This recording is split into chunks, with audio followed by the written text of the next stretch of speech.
فرزند زہرا یہ حالات برے ہیں۔ کاشانۂ بصیرت ایک ایسا مکمل یوٹیوب چینل جس پر محروم بصارت کے لیے بالخصوص اور تمام افراد کے لیے بالعموم سینکڑوں کی تعداد میں اسلامی کتب دستیاب ہیں۔ لہذا گزارش ہے کہ آپ اپنی ذمہ داری نبھاتے ہوئے کاشانۂ بصیرت کو سبسکرائب کرنے کے ساتھ ساتھ بیل آئیکن کو پریس کیجیے تاکہ آپ علم کے حصول کے ساتھ ساتھ مذہب اہل بیت کی اشاعت میں بھی اہم کردار ادا کرتے رہیں۔ کاشانۂ بصیرت، کاشانۂ بصیرت، کاشانۂ بصیرت۔ فرزند زہرا یہ حالات برے ہیں۔ اعوذ باللہ من الشیطان اللعین الرجیم، بسم اللہ الرحمن الرحیم۔ السلام علیکم، یہ کاشانۂ بصیرت کا یوٹیوب چینل ہے جس سے میں آپ سے مخاطب ہوں، اور جو کتاب ہم پڑھ رہے ہیں وہ ہے کلام امیر المومنین علیہ السلام، شرح نہج البلاغہ جلد دوم، اور اس کی تالیف کی ہے آیت اللہ العظمیٰ ناصر مکارم شیرازی نے، اور ترجمہ ہوا ہے اس کا زیر نگرانی مولانا سید شہنشاہ حسین نقوی۔ پیشکش باب العلم دارالتحقیق کراچی، اور پرنٹ کیا ہے اس کو، ناشر جو ہے اس کے وہ ہے مصباح القرآن ٹرسٹ۔ اور اس کتاب کو پڑھتے ہوئے ہم پہنچ چکے ہیں خطبہ نمبر 58 کا، جو کہ اس جلد کا یعنی والیوم 2 کے آخری خطبات میں سے ہے، اور یہ آخری پارٹ الحمدللہ ہم اس کتاب کا ریکارڈ کر رہے ہیں۔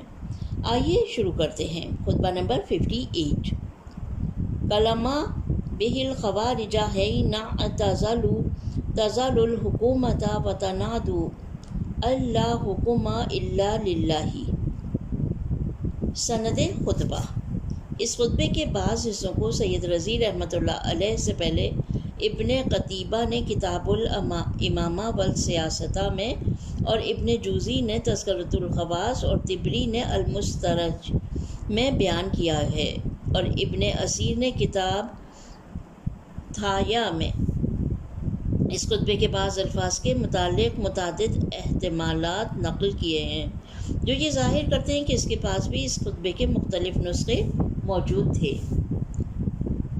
ترجمہ، جس کا مخاطب ان خوارج کو بنایا گیا ہے جو تحکیم سے کنارہ کش ہو گئے، حکم اللہ کا نعرہ لگانے لگے۔ خطبہ ایک نگاہ میں۔ اس خطبے کی تعبیرات کے ضمن میں صفین میں حکمیت کے مسئلے میں حضرت علی علیہ السلام کو ذمہ دار ٹھہرانا اور اس مسئلے سے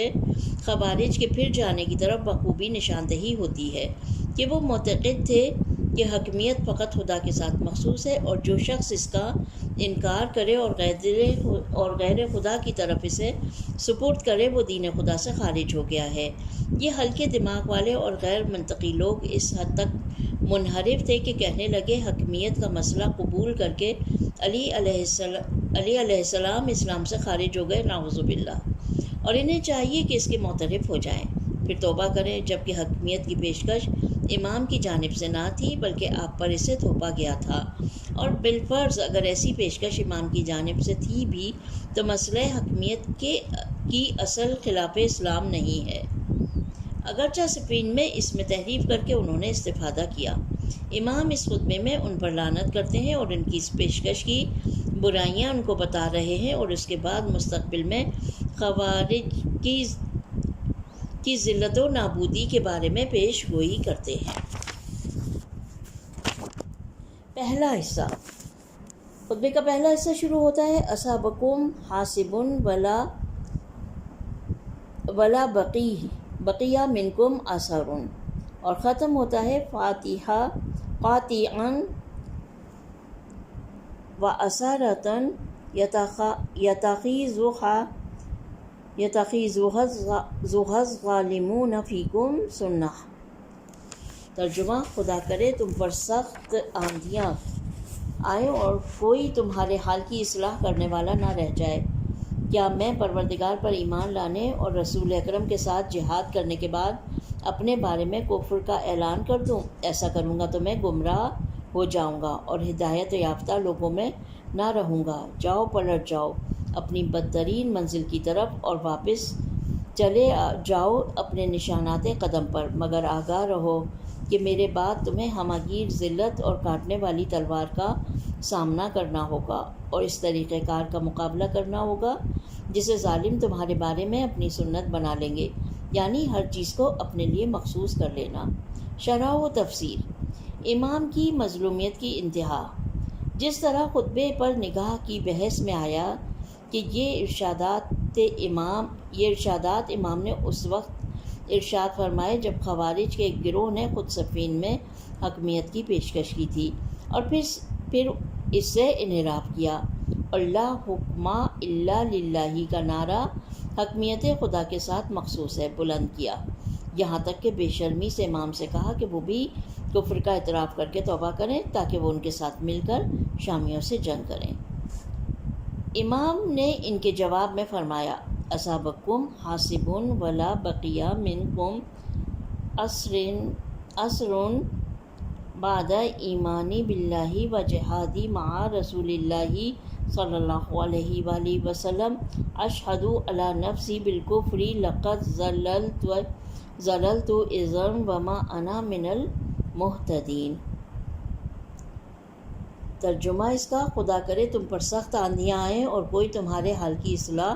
کرنے والا نہ رہ جائے۔ کیا میں پروردگار پر ایمان لانے اور رسول اکرم کے ساتھ جہاد کرنے کے بعد اپنے بارے میں کفر کا اعلان کر دوں؟ ایسا کروں گا تو میں گمراہ ہو جاؤں گا اور ہدایت یافتہ لوگوں میں نہ رہوں گا۔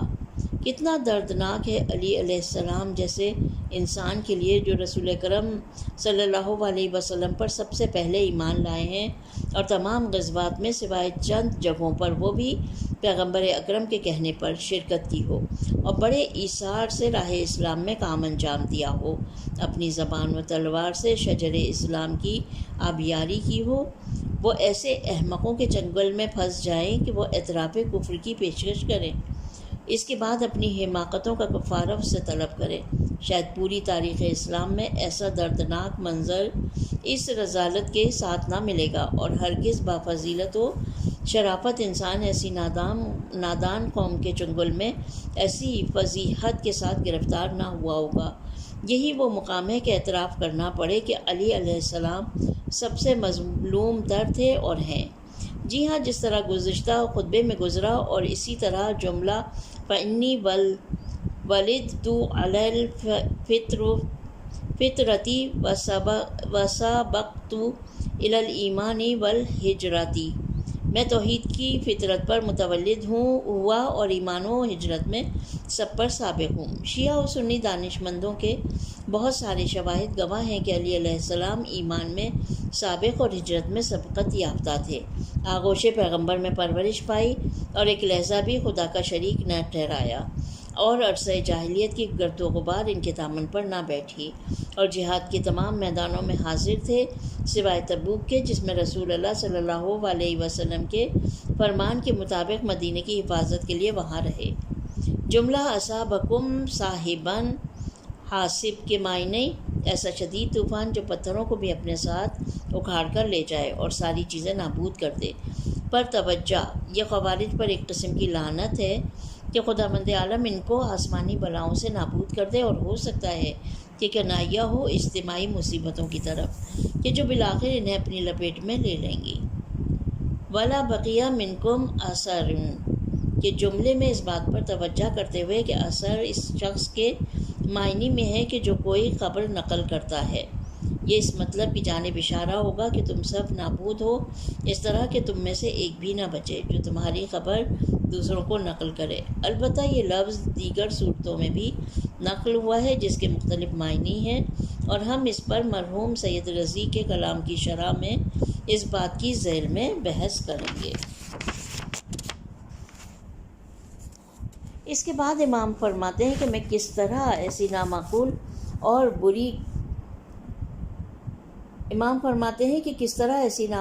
بری پیشکش مجھے کرتے ہو، اس کے باوجود کہ جانتے ہو کہ ایمان کے شجرہ طیبہ کی آبیاری کے لیے میں نے رسول اللہ صلی اللہ علیہ وسلم کی رکاب میں جہاد کیا ہے، اور اگر اس آسمان کے زیر سایہ مومنین موجود ہیں تو ان میں پہلا میں ہوں، اور اگر ایسی واضح مثالوں کے باوجود ایسا اعتراف جو تم چاہتے ہو کر لوں تو گمراہ انسان بن جاؤں، اور تم یقین سے جان لو کہ میں راہ ضلالت پر کبھی قدم نہ رکھوں گا۔ اس بات کو جاری رکھتے ہوئے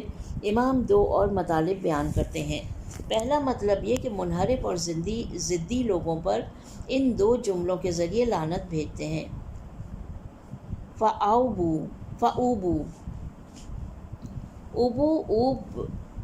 بوزن قوم کے مادے سے ہے اور واپس پلٹنے کے معنی میں ہے۔ اس لفظ کا بادل اور تیز ہوا پر بھی اطلاق ہوتا ہے، اس لیے کہ ان میں بھی رجوع اور واپسی ہے۔ فَأُوبُوا شَرَّ مَا بِن وَارْجِعُوا عَلَى أَثَرِ الْعَقَابِ۔ عقاب جمع عقب بوزن روش پاؤں کی ایڑی کو کہتے ہیں اور زمین پر پاؤں کے نشان کو بھی کہتے ہیں۔ یہ لفظ یہاں پہلی نسلوں کے کنائیے کے طور پر بولا جاتا ہے۔ ترجمہ: میں امید رکھتا ہوں کہ بدترین مقام کے حوالے ہو جاؤ گے اور اپنے گزشتگان جاہلیت کے زمانے کے مشرکین کہ جن کو آخر میں ذلت و خواری نے گھیر لیا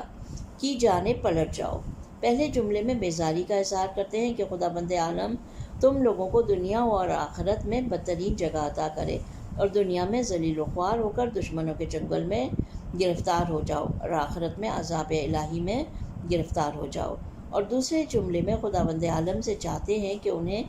ان کے مشرکین اور جاہل آباء و اجداد جیسے انجام سے دوچار کرے، وہی گروہ جو ضد اور تعصب میں خوارج جیسے تھے اور وہ تمام آیات الہی کو آنکھوں سے دیکھ کر اور کانوں سے سن کر بھی انکار کرتے تھے اور بالآخر نابود ہو گئے۔ نہج البلاغہ کے بعض مفسرین نے اس جملے ارجعوا کی حکم توبہ کے عنوان سے تفسیر کی ہے، جبکہ اس بیان کا قرینہ ظاہر کرتا ہے کہ یہ گزشتہ لعن اور نفرین کا حصہ ہے۔ دوسرے مطلب میں ان کے آئندہ حالات کے بارے میں واضح پیش گوئی کرتے ہوئے فرماتے ہیں: اما انکم ستلقون بعدی ذلًا شاملا و سیفا قاطعا و اسارا مادہ استنصار کا اسم مصدر ہے اور استبداد اور ظلم کے معنی میں ہے۔ یتخذوها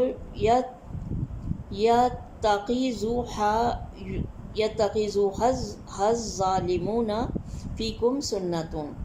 تم لوگ، یا سننا، یہاں پہ ہم روک رہے ہیں تو سننا،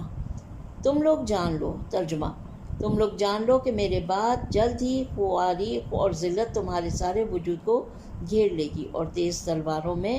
گرفتار ہو جاؤ گے اور طاقتور ظالم تم پر حکومت کر لیں گے۔ قابل توجہ ہے کہ خوارج کی تاریخ بخوبی ظاہر کرتی ہے کہ امام کی بد دعا نے ان پر اثر کیا اور حضرت کی پیشگوئی نے عملی جامہ پہنا اور بہت سی جنگوں میں اپنے دشمنوں کے ساتھ تہس نہس ہو گئے اور ان کے سردار یک کے بعد دیگرے ذلت و خواری سے جہنم میں بھیجے گئے۔ ابن ابی الحدید جو اسلامی تاریخ پر وسیع معلومات رکھتے ہیں، ان کی شرح نہج البلاغہ اس معنی کی شاہد ہے، اور اسی خطبے کی شرح میں جب وہ آخری جملے کی تفسیر تک پہنچے تو اخبار خوارج اور ان کے سرداروں کی حالت اور ان کی جنگوں کے عنوان سے مفصل تاریخ بیان کی ہے کہ ان میں خاص نقطے زیر بحث آئیں گے، اور ان پر توجہ دینے سے بخوبی واضح ہو جاتا ہے کہ علی علیہ السلام کی بد دعا نے انہیں گھیر لیا اور ان کے تہس نہس ہونے سے متعلق امام کی پیشگوئی بھی سچ ثابت ہوئی۔ سید رضی رحمۃ اللہ علیہ اس خطبے کے بعض الفاظ کی تفسیر میں کچھ بیان کرتے ہیں۔ ترجمہ: وہ فرماتے ہیں کہ جملہ ولا بقی منکم ابر 3 طریقوں سے روایت شدہ ہے۔ پہلا یہ ابر یا اور راہ کے ساتھ، ابر یا اور راہ کے ساتھ، اور باہر النقل کے باب سے یا بر النخل کے باب سے کھجوروں کے درختوں کی اصلاح یعنی پھلدار بنانے کے معنی میں آتا ہے، اور دوسری روایت میں اثر آیا ہے اور حدیث نقل کرنے والا مخبر کے معنی میں ہے، اور میرے نزدیک یہ روایت تینوں روایتوں میں سے بہتر ہے۔ گویا امام یہ کہنا چاہتے ہیں کہ تم میں سے ایک بھی باقی نہ رہے جو دوسروں سے حکایت کرے، تم خود بھی نابود ہو جاؤ اور تمہاری تعریف بھی نابود ہو جائے۔ اور تیسری روایت میں ابر نقطے والی زا کے ساتھ آیا ہے کہ اچھلنے والے کے معنی میں ہے اور ہلاک ہونے والے کے معنی میں بھی ہے۔ یہاں پر یہ خطبہ ختم ہو جاتا ہے، یعنی خطبہ نمبر 58۔ آئیے اب ہم پڑھتے ہیں خطبہ نمبر 59۔ اس کی ابتدا ہوتی ہے لما عزم علی حرب الخوارج وقیل له ان القوم عبروا جسر نہروان۔ ان ارشادات کی سند خطبہ 60 کے ذیل میں آئے گی، اس لیے کہ دونوں ایک ہی ماجرے سے مربوط ہیں۔ ترجمہ: جب امام نے ارادہ کیا کہ خوارج سے جنگ کی جائے تو انہیں بتایا گیا کہ وہ پل نہروان سے گزر گئے ہیں، بھاگ گئے، یعنی امام نے یہ بات قبول نہ کی اور اس کے بعد مختصر بیان فرماتے ہیں مساریعہم دون النطفۃ والغاہ لا یفلت منہم عشرۃ ولا یہلک منکم عشرہ۔ ترجمہ: ان کے گرنے کی جگہ تو نہر کے اس طرف ہے، خدا کی قسم ان میں سے 10 بھی بچ کر نہ جائیں گے اور تم میں سے 10 بھی ہلاک نہ ہوں گے۔ شرح و تفصیل: ایک عجیب پیشگوئی۔ امام کے اس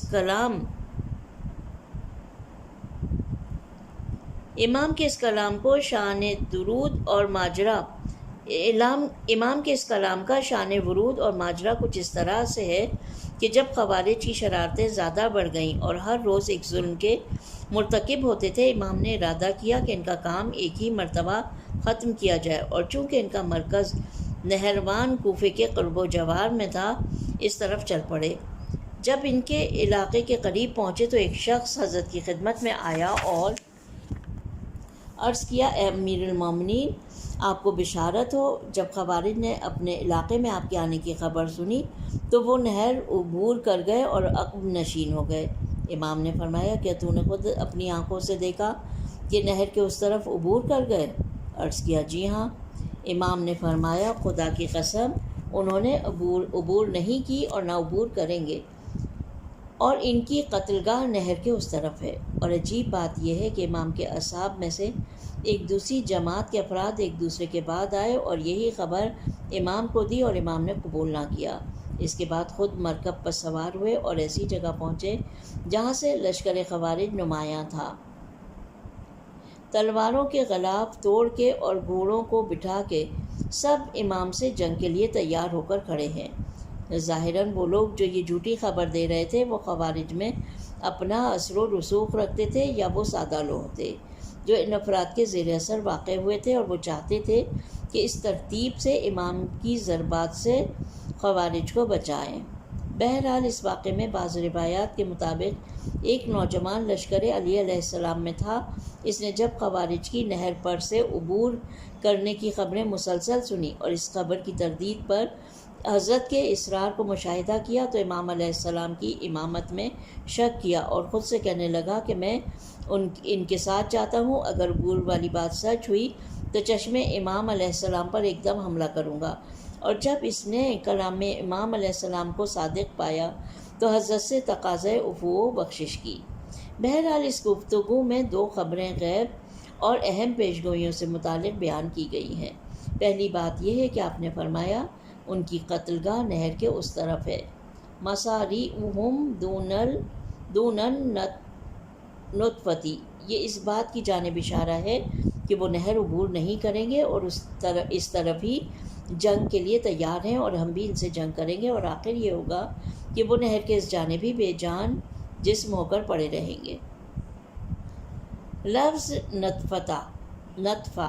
اصل میں صاف پانی کے لیے آیا ہے اور کبھی موتی کے لیے بھی آیا ہے، شاید اس مناسبت سے کہ موتی میں بھی چمک اور شفافیت پائی جاتی ہے، اور اس لفظ کا اطلاق انسان یا سب حیوانوں کے نطفے کے پانی پر اسی وجہ سے ہے کہ یہ پانی اصل میں بدن کا نچوڑ ہوتا ہے اور خالص ترین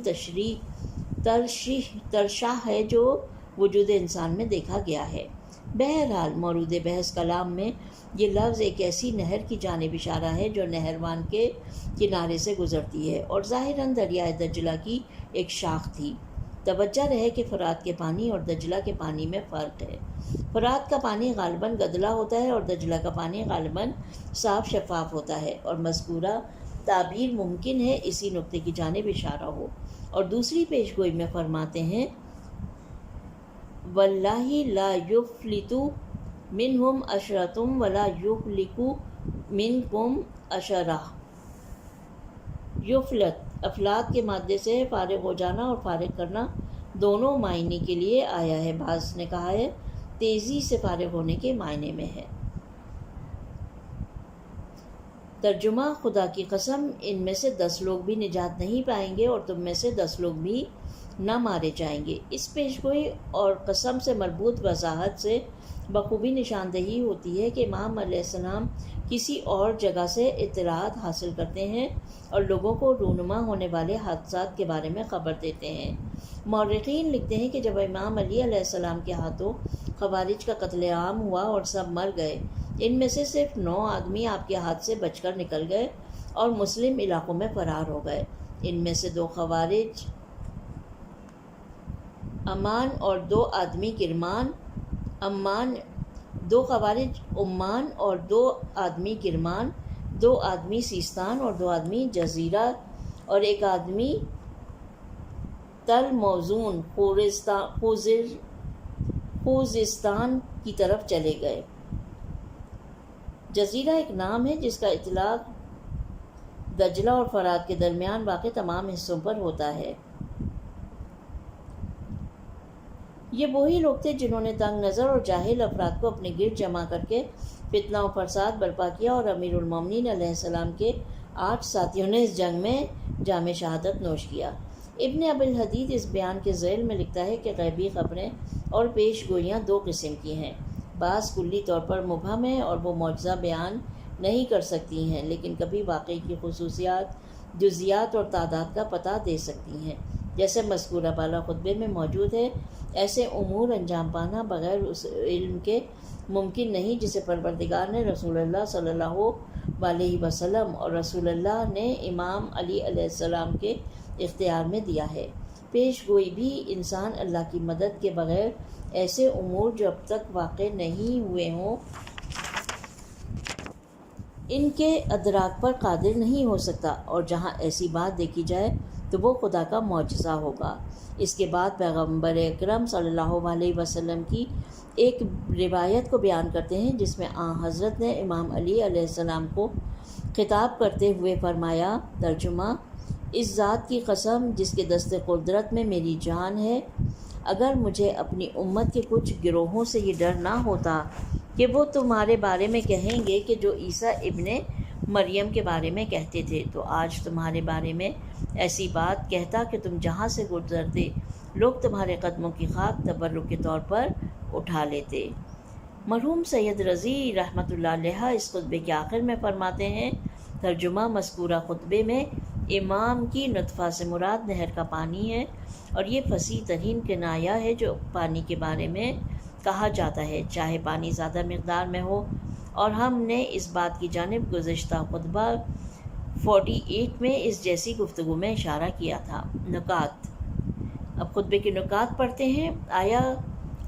غیب سے آگاہی ممکن ہے؟ اس میں شک نہیں کہ پیغمبر اسلام اور معصوم ائمہ نے مخفی امور سے متعلق جو حال یا استقبال سے تعلق رکھتے ہیں بارہا خبر دی ہے، اور دوسرے لفظوں میں وہ صاحبان علم غیب تھے۔ قرآن مجید حضرت مسیح کے بارے میں کہتا ہے کہ ان کے معجزات میں سے غیب اور مخفی امور سے آگاہی ہے۔ ترجمہ میں اس کے بارے میں جو تم کھاتے ہو اور اپنے گھروں میں ذخیرہ کرتے ہو تمہیں خبر دے سکتا ہوں۔ یہ ہے ترجمہ تھا یہ سورہ آل عمران کی آیت نمبر 49 کا۔ یہاں پر آیت بھی موجود ہے، میں نے ترجمہ پڑھا ہے۔ اور اسی آیت کے آخر میں اس چیز کو خدا کی نشانیوں میں سے ایک نشانی اور اپنی نبوت کی تصدیق کی نشانی شمار کرتے ہیں۔ نہج البلاغہ میں مورد بحث کلام اور حضرت کے دوسرے ارشادات میں بھی تکرار کے ساتھ اہم پیشگوئیاں دیکھی جا سکتی ہیں کہ معصومین کے علم غیب کی حدود کا اندازہ کتنا ہے، اس کا معلوم کرنا کیسے ممکن ہے،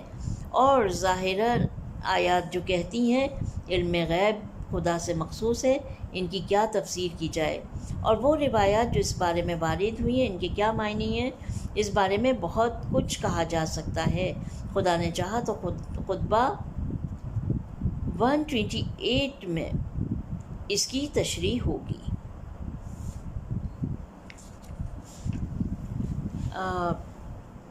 یہاں پہ ہو سکتا ہے کہ یہ ہو 128، ہاں یہاں پہ لکھا ہوا تو 128 ہی ہے، لیکن 128واں خطبہ انشاءاللہ کہ ہم پڑھیں اور اس کی تفسیر پڑھیں اور اس سے جانیں کہ یہ تمام سوالات اور ہمارے اذہان میں بھی رہیں۔ کاش کیسا ہو کہ یہ تمام سوالات ہمارے اذہان میں رہیں، اور جب ہم خطبہ نمبر 128 پڑھ رہے ہوں تو اس وقت ان سوالات کے جوابات انشاءاللہ ہم کو مل جائیں گے۔ یہاں پر خطبہ نمبر 59 ختم ہو جاتا ہے اور ہم بڑھتے ہیں اس والیوم کے آخری خطبے کی جانب جو کہ ہے خطبہ نمبر 60، اور یہاں پر ارشاد فرماتے ہیں لما قتل الخوارج فقیل لہ یا امیر المومنین ہلک القوم باجمعہم۔ سند خطبہ صاحب کتاب مصادر نہج البلاغہ خطبہ نمبر 59 اور 60 کو ایک جگہ ذکر کرنے کے بعد ان کے ذیل میں کہتے ہیں امام کے اس کلام کو یہاں پر پرنٹ کی مسٹیک ہے، اور پرنٹنگ مطلب نہیں ہوئی ہے، یہاں پہ پرنٹنگ ہی نہیں ہوئی ہے، کامل نے میں نقل کیا ہے، یہاں پہ جو رائٹر کا نام ہے وہ نہیں پرنٹ ہوا ہے، مبرو غالباً مبرو، کیونکہ آگے جب تذکرہ ہو رہا ہے تو وہ یہ ہے لکھا ہے کہ مبرو 3 صدی ہجری کے دانش مندوں میں سے ہے۔ اس کے بعد اس کے ایک حصے کو بحیقی سے محاسن و مساوی میں اور ایک حصے کو مروج الذہب میں مسعودی سے نقل کرتے ہیں۔ اس کے بعد ابن ابی الحدید کی تعریف کرتا ہے کہ اس نے اس کلام کے ذیل میں کہا ہے یہ خبر ان مشہور اخبار غیبی میں سے ہے جو تواتر کے قریب ہیں اور حضرت کے معجزات غیبی میں سے ہے۔ مصادر نہج البلاغہ جلد 2 پیج نمبر 38۔ ترجمہ ہے اس وقت جب خوارج کے قتل کے بعد لوگوں نے کہا کہ اب تو قوم کا خاتمہ ہو چکا تو ان کے جواب میں فرمایا کلا واللہ انہم نطفون فی اصلاب الرجال وقرارۃ النساء کلما نجم منہم قرن قطع حتی یکون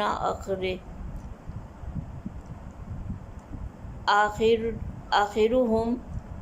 لصوصا سلابین۔ ترجمہ ہرگز نہیں، خدا گواہ ہے کہ یہ ابھی مردوں کے صلب اور عورتوں کے رحم میں موجود ہیں، اور جب بھی ان میں سے کوئی سر نکالے گا اسے کاٹ دیا جائے گا، یہاں تک کہ ان کے آخری افراد چور اور ڈاکو بن کر رہ جائیں گے۔ خوارج کی عاقبت۔ یہ بیان گزشتہ ابحاث کا حصہ ہے جو گزشتہ خطبوں میں خوارج کے لیے بیان کیے گئے، اور اس بنا پر ان دونوں کو امام کے کلام کے 2 حصے مانا گیا ہے۔ یہاں پر بھی امام چند پیشگوئیاں خوارج کے بارے میں کرتے ہیں جن کو حضرت کے معجزات میں شمار کیا جاتا ہے۔ پہلا یہ کہ اپنے اصحاب کے جواب میں جب انہوں نے جنگ نہروان کے بعد ان کی خدمت میں عرض کیا اے امیر المومنین تمام خوارج نابود ہو گئے، تو آپ نے فرمایا ترجمہ ہرگز نہیں، خدا کی قسم جیسا تم سمجھ رہے ہو ایسا نہیں ہے، وہ نطفوں کی صورت مردوں کے صلبوں اور عورتوں کے رحموں میں رہیں گے۔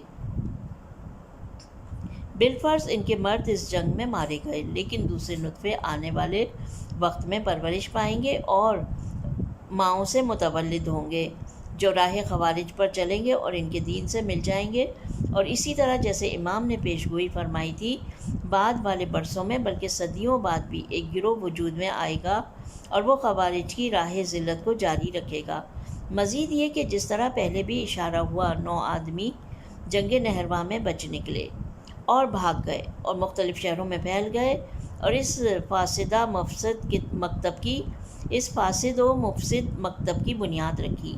ایک طرف سے یہ بھی جانتے ہیں کہ وہ جو نہروان میں آئے وہ سب خوارج نہ بنے۔ ایک دوسرا گروہ بھی وجود رکھتا تھا جو جنگ میں شریک نہ تھا،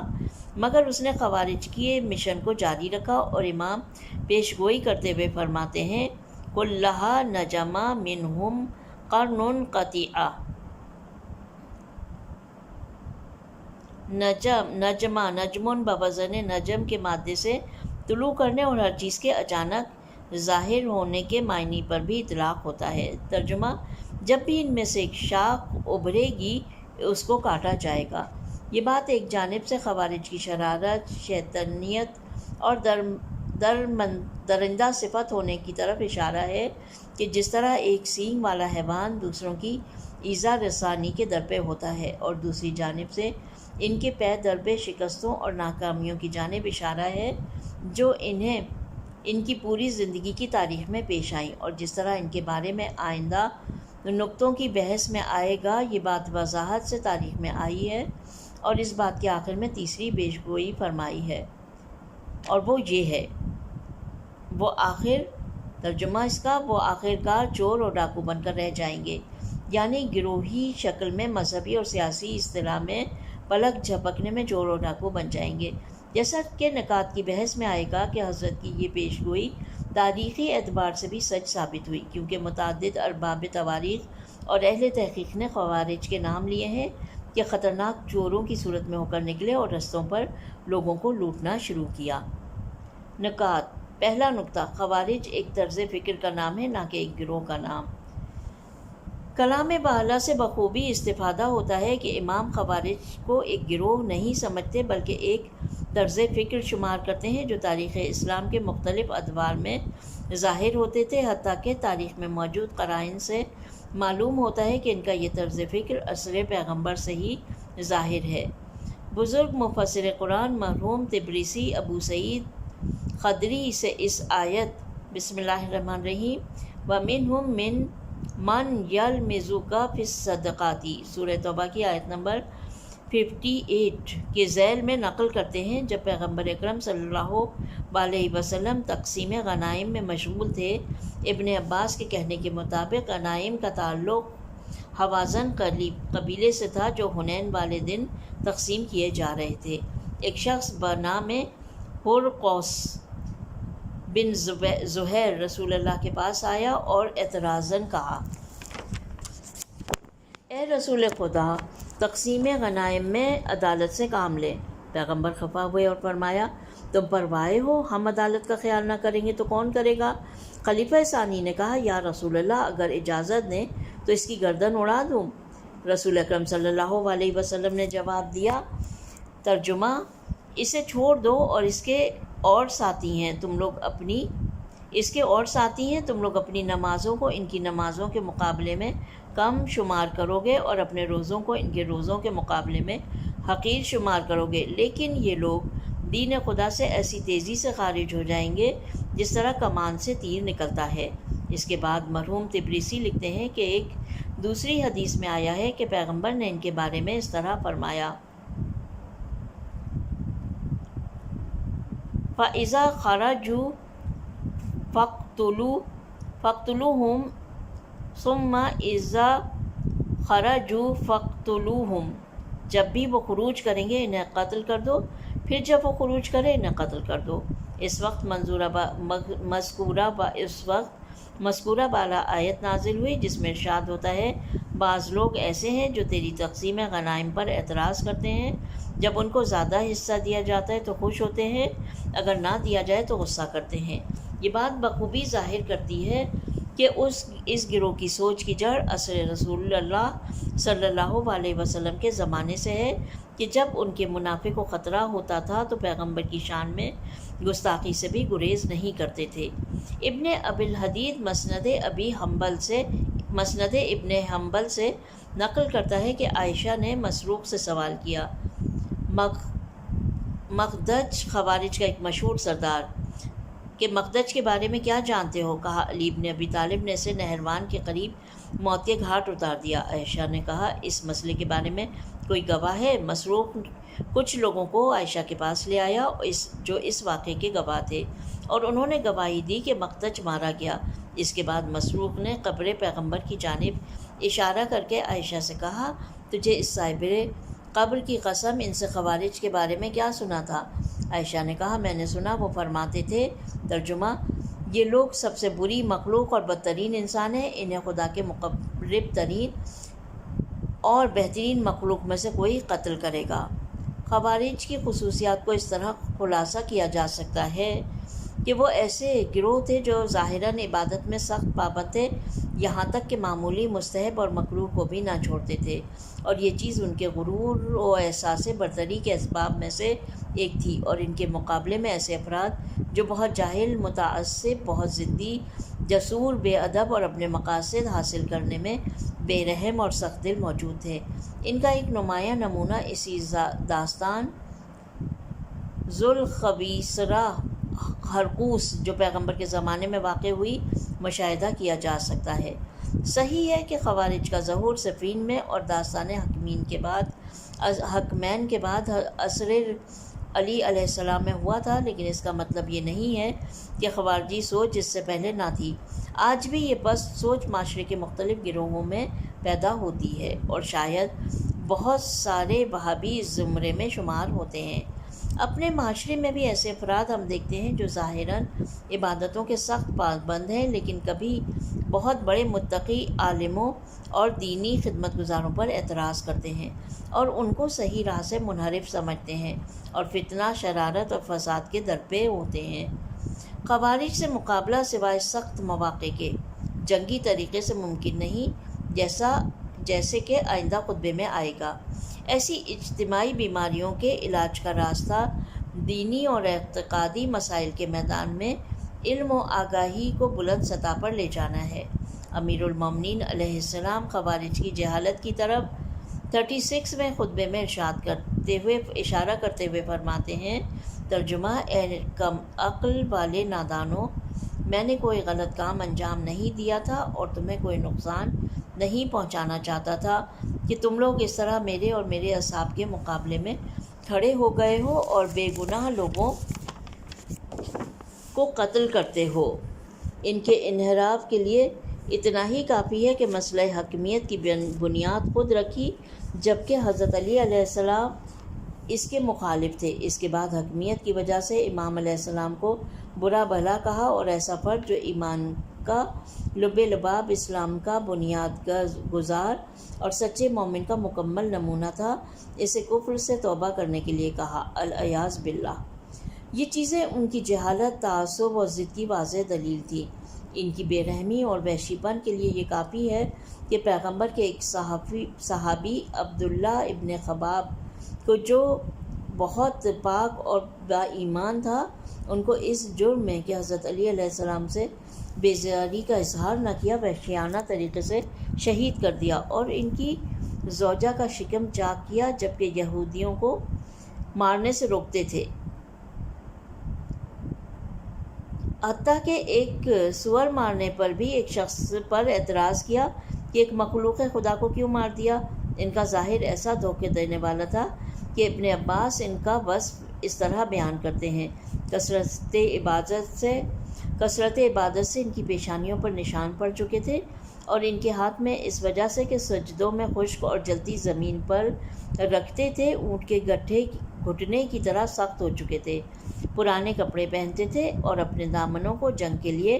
آمادگی کے وقت کمر سے باندھ کر رکھتے تھے، لیکن ان کے دلوں میں قساوت، بے رحمی، جہل اور فساد کی موجیں تھیں، اور ان کا نفاق ایسا تھا کہ ان کا ظاہر اکثر لوگوں کو دھوکہ دیتا تھا، اس حد تک کہ ان سے جنگ کے لیے تیار نہ تھے، لیکن جب ان کے اعمال نے ان کے پردے اٹھا لیے تو سب مسلمانوں کے لیے ان کا خطرہ واضح ہو گیا۔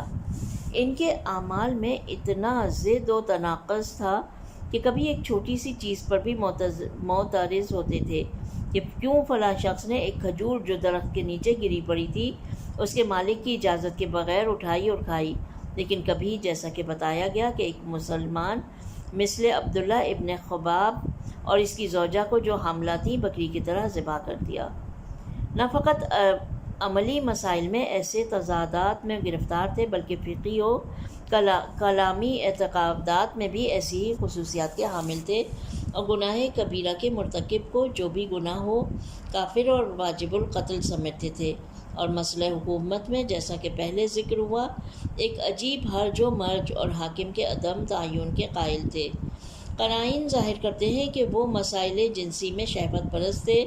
شاید اسی بنا پر 9 عورتوں سے عقد کو جائز شمار کرتے تھے اور عورت دار شوہر کے ساتھ زنا کے مرتکب کو مستحق رحم نہیں سمجھتے تھے۔ طبیعی بات ہے کہ ایسے خودخواہ اور نادان گروہ جلدی مختلف شاخوں اور گروہوں میں تقسیم ہو جاتے ہیں، اسی لیے تھوڑے عرصے کے بعد ان کے ہر ایک سردار نے ایک عنوان کا دعویٰ کیا اور بہت سے فرقوں میں تقسیم ہو گئے۔ من جملہ ازرقہ، نجدات، سفریہ، اجاردت اور سابالیہ، اور ان کے علاوہ دیگر فرقے ابھی بھی ایسے افراد جو خوارج جیسے افکار رکھتے ہیں، ان کے اعمال خوارج کے اعمال کی یاد تازہ کرتے ہیں، اسلامی معاشرے کے گوشہ و کنار میں ظاہر ہوتے ہیں، اور بہت سے وہابیوں کو اس فہرست میں شمار کیا جا سکتا ہے، کیونکہ وہ بھی ظاہراً عبادت اور مستحبات میں بعض کے سخت پابند ہیں، اور کبھی چھوٹے سے چھوٹے مکروہ کو انجام دینے اور